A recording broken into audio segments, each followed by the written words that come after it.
You're listening to the Long Game Podcast. I'm your host, Sandra Sciano. You've seen them, right? Those cool new avatars on social media where people look like fairies or otherworldly beings. They are fierce, they are ethereal, and they are stylized. You may have even tried them out yourself. For $3.99, you can get 50 images. The Lensa app is lighting up the app stores. And how could it not with its dreamy and intoxicating imagery? But as with the larger AI conversation, the Lensa's app popularity has sparked controversy. The concerns include theft from artists to sexualization and diversity issues. I recorded a 2-part series on artificial intelligence already, episodes 124 and 125 of the podcast. So go check them out to be more informed on what is AI and how it works. Today's episode is a follow-up, a pop culture example that leans right into the conversation of episode 125, Artificial Intelligence, the Dark Side. In that episode, I highlight, with the technological advancements in the area of AI, there are ethical and equitable issues that arise. How does who builds the technology affect the outcome? What happens when computers are acquiring their learnings from the general public with all of their biases? And how does security and privacy figure into all of this? What are the ethical issues when it comes to artists' rights? So you don't have to become an expert in AI, machine learning, and tech, but you do want to have an understanding about what's driving the technology options for your business and your life, right? And your lifestyle, and what it means for your growth, your customers, and how you interact online. You know, AI technology is showing up everywhere, from entertainment and healthcare to transportation and shopping, both online and in store. And we are only at the very beginning of how this is going to integrate into our daily lives. I'm super excited for this episode today, just to talk about this current event and look at it from multiple viewpoints, and also to help you decide if you want to play. The long game is the Lensa app. Should you try it?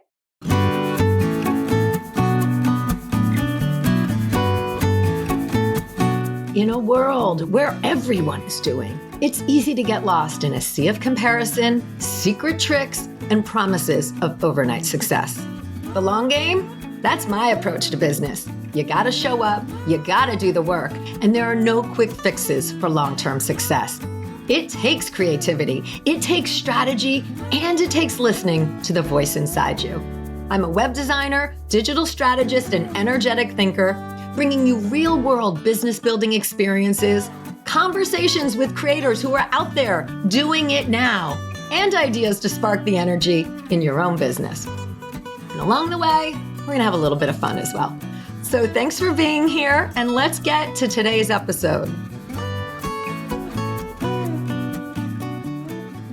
I really want to come in and talk about this concept of trends like this, using the Lensa app to create magic avatars, as they are referred to, and how this is part of a broader question, as well as an understanding of the technology that you are stepping into and how you can use it and empower yourself at the same time. So, for anyone who isn't familiar, social media is aflurry with these magic avatars created by using the Lensa app. The app is available on both iTunes and Google stores, so everyone, no matter the device, can make ethereal, stylized, and fierce-looking avatars for a mere $3.99 to start. You upload your photos of yourself, and you get these artificial intelligence-generated output in styles ranging from fairy to anime. And this sounds great and totally fun, right? And people are sharing their results as well as their opinions all over the net. All right, there are really 3 items that people have been talking about when it comes to this app and to artificial intelligence in general. One being that the AI works created are pulled from millions of existing images, that have been created by other artists who have not given their permission. These are being used without their permission. They are literally training the machines off the work that other artists have created from when time started, basically. And that's what AI does. It is built by scraping millions of images from the open web, then teaching algorithms to recognize patterns and relationships in those images to generate new ones with the same style. And this means that artists who upload their works to the internet may be unwittingly helping to train their algorithmic competitors. There is actually one magic avatar that I saw that looks like a Vermeer. He was a Dutch painter from the 1600s, and his portrait, Girl with a Pearl Earring, is one that you will know as soon as you Google it and see it. And one writer noted in a piece when I was researching for this episode that her magic avatars, one came back, and I'm quoting, looking vaguely like disgraced Theranos founder Elizabeth Holmes, black turtleneck and all. And it really did. When she showed it, I could just pick out which one she was referring to. So yes, this AI avatar technology is pulling from the Baroque era all the way until now. All right, number 2, in terms of issues, is that people are being over-sexualized in their images. Women are receiving the majority of these images back, and also that people are being whitewashed in images. They are lightening the skin tone of brown and black uploaded images. So just one search of Lensa, and it's going to produce a myriad of samples where women are like buxom, even though they stated that they only uploaded headshots. And this is also seen in the anime and fantasy genres of output. Lots of women who are created with the male gaze. And Black women are getting magic avatars with white skin and dreadlocks. The social media comments from women really just say it all. Paper Magazine story on Lensa shares these responses for women. Quote, I'm testing the Lensa AI avatars people are doing on Instagram. So far, most of the men's are coming back great. Mine, woman, is coming back literally naked or not safe for work images. I've tried 3 sets of images, including ones that don't show past the neck. Another one is, guys, WTF, I did that Lensa AI thing and it made me naked in every picture. So it's out there. It's happening. Just a search to find all of them. And the third issue is that AI art brings to the surface is really about privacy and security and company terms. Lensa states that they don't keep your uploads and you can email them to request deletion of your assets. But the terms that many AI apps state, and including Lensa's, which I'm going to read to you, do actually sound just like this.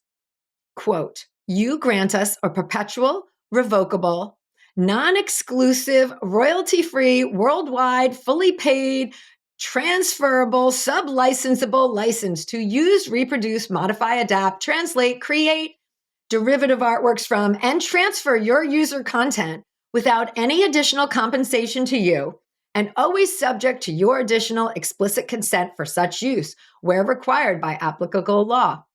And as stated in our privacy policy, you grant us consent to use the user content, regardless of whether it includes an individual's name, likeness, or persona, sufficient to indicate the individual's identity. You further acknowledge and agree that our use of your user content will not result in any injury to you or to any person authorized to act on your behalf. Whew, that's pretty loaded, right? And really, many of us don't care if our image is used for an advertisement type of thing, let's say, right? Okay, we're getting a little extra exposure on it. But it's really the total unknown here that's troubling. Could they use your image and make it into the lead character in a pornographic animated show? Seems they could, right?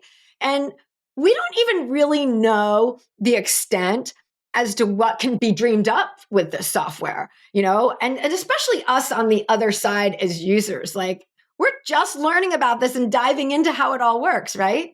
And that's why we have to investigate and we have to read the terms, because those bold terms are especially eye-raising when you are actually paying for the use of this technology already. So there's a lot to unpack here. And that's why I wanted to do this episode, because this example of Lensa is so tangible. It's AI that we all have access to. And, we're all using in some way. So we are part of the conversation in ways that we didn't realize or in ways that we were not part of before. So after all of this talk, should you use Lensa? And in my opinion, it comes back to the question of what is art to you? That's really what that conversation is about here. In my university art classes, we were introduced to the concept of appropriation. And according to the MoMA, appropriation is the intentional borrowing, copying, and alteration of existing images and objects, a strategy that has been used by artists for millennia. It took on new significance in the mid-20th century with the rise of consumerism and the proliferation of images through mass media outlets, from magazines to television. All right, so in our references of art, appropriation can be seen, let's just say we all know Pablo Picasso, right? Like from his time and that modernist tradition of art. But later, you could really recognize appropriation in art with the likes of Andy Warhol and Roy Lichtenstein, whose art both crossed over into pop culture fame. So this concept of appropriation in the art world, it's been happening forever. And this AI art technology, in my opinion, is a new world application of what appropriation is. It's a referencing, right? Think Andy Warhol's Marilyn Monroe screen print. We can all visualize that in our heads, right? Or his Campbell soup cans print. Those are world famous artworks, and we all recognize them. And even some brands that enter the art lexicon become iconic in a new way, like Campbell's soup, right? Even though pop culture was about consumerism and, that corporation was part of that, Warhol's use raised that level of Campbell's to a pop icon brand. So basically, appropriation uses another work or ideas and creates new artworks. And I just want to remind you guys that there's a number of links in the show notes for you to follow up on here.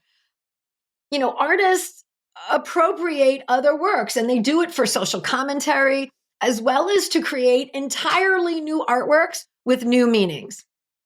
In Ars Technica article titled "With Stable Diffusion, You May Never Believe What You See Online Again" states, some artists are delighted they're referencing AI in art here by the prospect. Others aren't happy about it. And society at large still seems largely unaware of the rapidly evolving tech revolution taking place through communities on Twitter, Discord, and GitHub.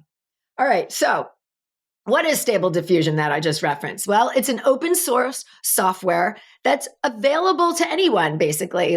Anyone can, interconnect this into their apps and software that they're creating. So any AI pulls its learning from millions of samples, be it image or text samples, like we talked about in episodes 124 and 25. We went into copy and things like that. So these programs are trained by what they are exposed to, and they create new by users entering keywords. So according to GitHub, Stable Diffusion is a latent text-to-image diffusion model. They were able to train latent diffusion model on 512 by 512 images from a subset of this humongous database of billions of images. And similar to Google's Imagen, which is another text-to-image model, Stable Diffusion model uses a text encoder to condition the model on text prompts. So basically, you enter text as keywords, it computes that and turns it into imagery with Stable Diffusion. So Stable Diffusion is used in the imagery and art piece. And really, I wish I could just read this whole technical article to you guys, because there's just one poignant statement after another. So here's another one. Image synthesis arguably brings implications as big as the invention of the camera, or perhaps the creation of visual art itself. Boom.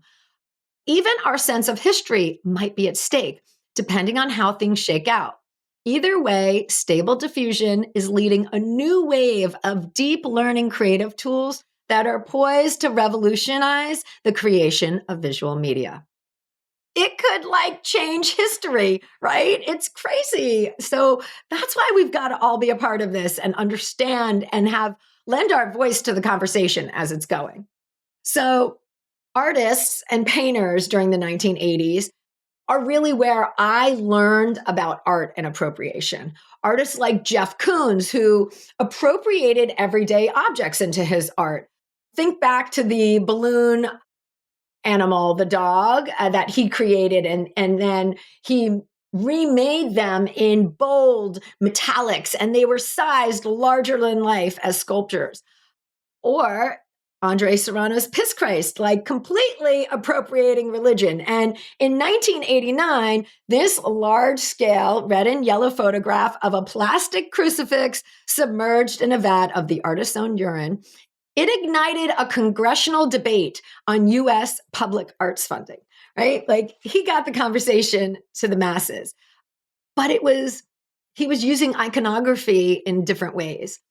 Other artists who were very influential on my art experience that I was exposed to were Cindy Sherman and Barbara Kruger. And I've mentioned both of these women as influences before here on the podcast. And, their work and what they were doing, Cindy Sherman was the original selfie, right? She always did self-portrait in certain circumstances and settings. And Barbara Kruger really was about using text in her imagery and very bold, red, black, white, gray type of work. And they really round out what was happening and what the conversations were in society at that time. And I do want to just point out that I love this quote from Barbara Kruger about her work. Again, one of her most famous pieces of work is a woman's head, black and white digital print with a red box and white text that says, "Your body is a battleground." I mean, that's still relevant today, made in the 80s, right? And so the quote from her is, "Do you know why language manifests itself the way it does in my work? It's because I understand short attention spans." Whew, she was way before her time. And I know I've referenced her here on the podcast because she was the original meme. And people are, even the look and feel of the black box with the white text. I mean, that's a total Barbara Kruger appropriation happening right there. All right, I digress. So this idea of stable diffusion as a form of appropriation is really my own concept. I don't know if that's even a conversation that's being had elsewhere. I haven't heard it as much or come across it in my research for this, but to me, it's really interesting how these tech coders are the new digital artists, via this use of stable diffusion. And a lot of artists do use this to create digital art. Back in episode 125, we talked about someone who won the art fair first place prize, and he used AI. So I've been influenced by these artists and their work, and they raise all of these issues. And it's helped me formulate my opinion of where I stand on things. Stable diffusion does build off of millions of other artworks, to form patterns and then to be applied to creating something new. And that is appropriation without any overt visual commentary on the references that are used in the new artwork. It's just pulling and using, right? So what artists are saying about commercialism, etc., through the use of branded art references, that's not being done here. It's not a reference where you're seeing the original image. It's a behind the scenes reference, right? But one could argue that the commentary is also being created by the gender and the beliefs of those creating the code as well. So as Stable Diffusion states on GitHub, Stable Diffusion version 1 is a general text-to-image diffusion model and therefore mirrors biases and misconceptions that are present in its training data. So this may be why so many women are getting avatars produced by Lensa with deep cut tops and lots of boob, right? Even when the photos uploaded to Lensa were all headshots. Or why darker skinned uploads are being lightened in their avatar imagery. Appropriation is about pulling on shared references to make a new point or new work. The image AI gets trained on is just like how voice AI works, and it's trained each time you speak. So it gets refined over a time period. And really, AI is here to stay, and it's only going to grow from here. And that's why I think it's so important that I produce episodes like this where we can discuss what is happening while we are in the midst of it. It's too easy with technology to be like, it's over our heads. I don't know what's going on. I'm not into that. And I heard it just really the other day where people are like, I'm not techie, right? But, we could just wake up to a world if we're not engaged with it that operates very differently. And you will find that you didn't have a say along the way when that happens. So for me, an integral point into determining how I feel about using AI programs or using the Lensa app comes down to this. All right. Is an artist creating this and using this technology to open our eyes and make comments on society? Or does a corporation own this and is using this technology to make money? Even if a corporation owns it for an artist, like what's the purpose here, right? Because the drivers of the use of personal information differ very much from one use to the next. An artistic, creative use versus a money-making use. And for me, you can never fully trust the corporation or how they may use things that are created. And it really boils down to a personal decision for you. What is art to you? In the art world, there's a conversation that there are no original ideas anymore. We are also influenced by what we see and what we live. From fashion designers to graphic artists to photographers, they are all creating, having lived in a world full of imagery and art and news cycles and pop culture. Of course, they are influenced by what's around them. It's in the absorbing of these influences that you then add your own ideas, and that creates new art. Much like I'm talking about that my concept of AI is a modern form of appropriation, right? I have been influenced by all these artists who pulled from their references, and now there's a software that is pulling from all of these references too. So, I'm not mad at it. AI is literally everywhere already. Like, try and stop it, right? But I do agree that these conversations and viewpoints are really important to voice and to get out there. The best thing that you can do is be informed. Take the time not only to Google, but search these terms on social media. These conversations will pop up and you will hear varying points of all the different viewpoints that will lead you to make your own decisions about how to approach and use the technology. All right. Thank you all for listening this week. I would love to hear your opinions on AI art and the Lensa app. Like, are you using it? Have you tried it? Send me a DM on social and I will continue the conversation with you personally. All right, guys, have a great week. Thanks for joining me today. You can access more information, links mentioned in this episode, and the show notes at thelonggamepodcast.net. If today's show connected with you in some way, please share it with your friends or hop on and leave a review. Both of these make a really big difference. All right, until next time, keep playing the long game.